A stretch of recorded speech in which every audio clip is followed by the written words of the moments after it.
Pernah nggak sih kalian merasa udah di titik paling bawah saat rasanya semua harapan udah hilang? Nah, hari ini kita akan membedah sebuah momen yang luar biasa. Sebuah pidato yang diucapkan di tengah keputusasaan yang total. Gimana caranya? Kata-kata bisa mengubah rasa takut jadi sebuah keberanian yang membara. Yuk kita bedah bareng-bareng. Coba deh, bayangin kalian ada di sana, berdiri di tengah kerumunan itu. Raja dan ratu yang kalian hormati baru aja dibunuh. Kota kalian dikuasai tiran. Tiba-tiba ada satu suara yang lantang menggema. Ini bukan sekedar ajakan biasa loh, ini tuh kayak sebuah guncangan yang memaksa semua orang untuk sadar dari mimpi buruk mereka. Nah, ini dia pertanyaan intinya. Di saat menyerah adalah pilihan yang paling logis, dari mana datangnya percikan api yang bisa menyulut perlawanan? Jawabannya ada di dalam strategi yang sangat brilian di balik pidato yang akan kita kupas tuntas ini. Oke, untuk benar-benar paham seberapa dahsyat pidato ini, kita harus menyelami dulu betapa gelapnya situasi di Inos waktu itu.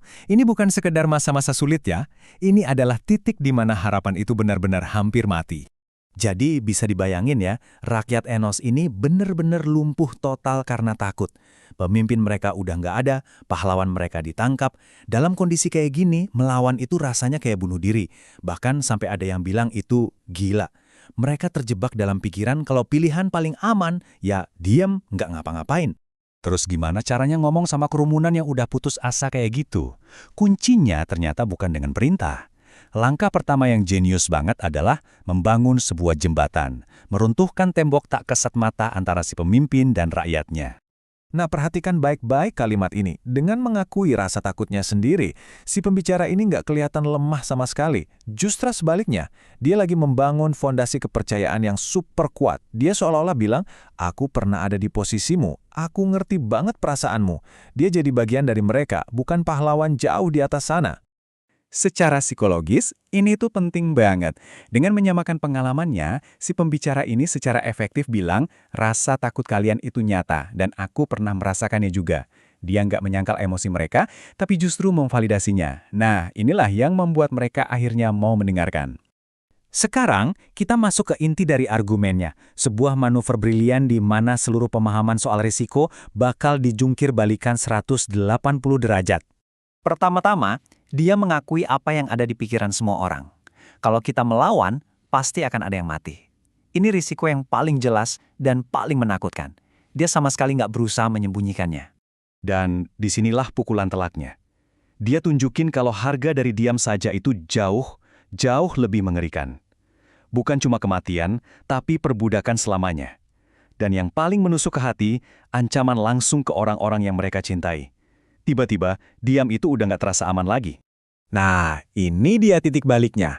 Diam itu bukan lagi pilihan yang aman, tapi justru menjadi pertaruhan terbesar. Mendadak, resiko terbesar itu bukanlah dengan bertarung, tapi justru dengan tidak melakukan apa-apa. Oke, fondasinya udah dibangun, argumennya udah masuk akal. Sekarang waktunya untuk menyalakan api. Langkah terakhir adalah menciptakan sebuah urgensi yang gak bisa ditolak, yang menghapus semua keraguan yang masih tersisa. Ini adalah teknik psikologis yang sangat kuat. Manusia itu kan punya kecenderungan untuk menunda ya, nunggu momen yang tepat. Nah, urgensi persuasif ini menghancurkan kemewahan itu. Dia menciptakan kondisi sekarang atau tidak sama sekali. Simple, langsung, dan gak bisa dibantah. Ini bukan lagi sebuah permintaan, tapi udah jadi sebuah perintah. Perintah yang lahir dari empati dan logika yang udah dibangun dengan sangat hati-hati. Inilah dorongan terakhir yang mengubah kerumunan yang lumpuh menjadi sebuah kekuatan. Jadi kalau kita rangkum, inilah formula 3 langkah untuk mengubah ketakutan menjadi sebuah tindakan. Pertama, akui ketakutan untuk membangun empati. Kedua, bingkai ulang risiko untuk menunjukkan bahayanya kalau kita diam aja. Dan yang ketiga, ciptakan urgensi untuk mendorong tindakan sekarang juga. Dan kita tutup pembahasan ini dengan sebuah pertanyaan untuk kita renungkan. Dalam hidup kita sendiri, seberapa sering sih kita memilih diam hanya karena takut mengambil resiko? Pelajaran dari pidato ini adalah untuk bertanya pada diri kita sendiri, kapan sikap tidak melakukan apa-apa itu justru menjadi resiko terbesar yang sedang kita ambil?